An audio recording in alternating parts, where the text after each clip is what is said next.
Welcome back to EBACE TV. I'm Allison Godlove. Joining us now in the studio is Jason Liao. He's with the China Business Aviation Group and NBAA. Thank you so much for joining us. Thank you, Allison. How are you feeling about EBACE this week? I'm so excited to be able to come back.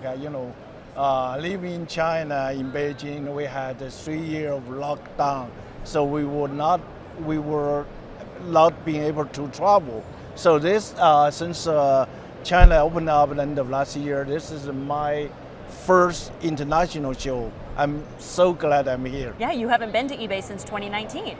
Yes, the last one was 2019. Yeah, so let's talk about that a little bit, because during COVID, you really saw business aviation kind of stop. And now we're starting to see it pick up. So talk to me about that a little bit. Yeah, the COVID started in China early 2020. And China had a very strict lockdown. So the aircraft people had, pretty much they cannot use.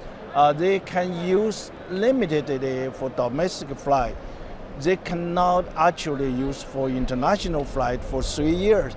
That's why I think there are many people sold the aircraft. For the last 3 years, I think the Greater China area, we lost about 100 aircraft.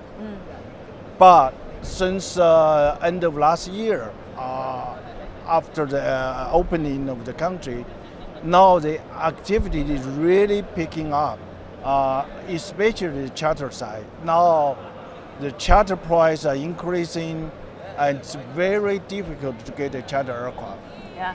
Now, people started to look at, well, I sold my aircraft, I need to charter, but I can't find aircraft.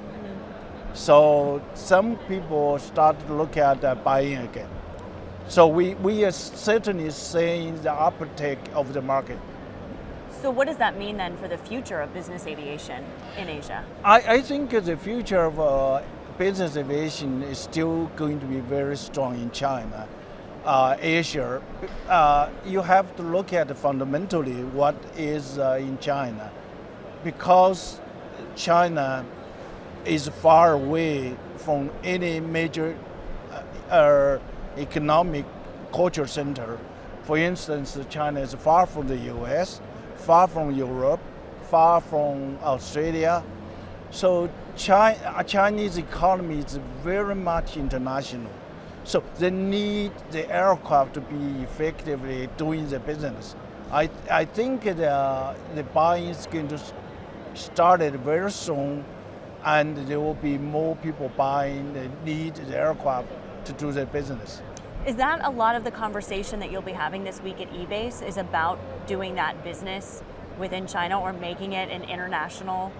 Yes, absolutely. I think not only the Chinese in mainland China is going to be buying. There are lots of Chinese entrepreneurs now living in, for instance, some of the major worldwide economic center in Singapore, in London, in Dubai, in US. Those people I've been talking to are also looking at the buying. So the combined power, I think the Chinese investor is going to be very strong. I think we'll see accelerated growth coming up maybe starting next year. Yeah, we'll start to see that continue to pick up. Yes, Yeah. absolutely. Wonderful. Well, thank you so much, Jason, for coming by to talk with us. Thank you for having me. Thank you very much. Yes, it was great to see you. Have a wonderful time here at EBACE. Thank you. Thank you. Thanks.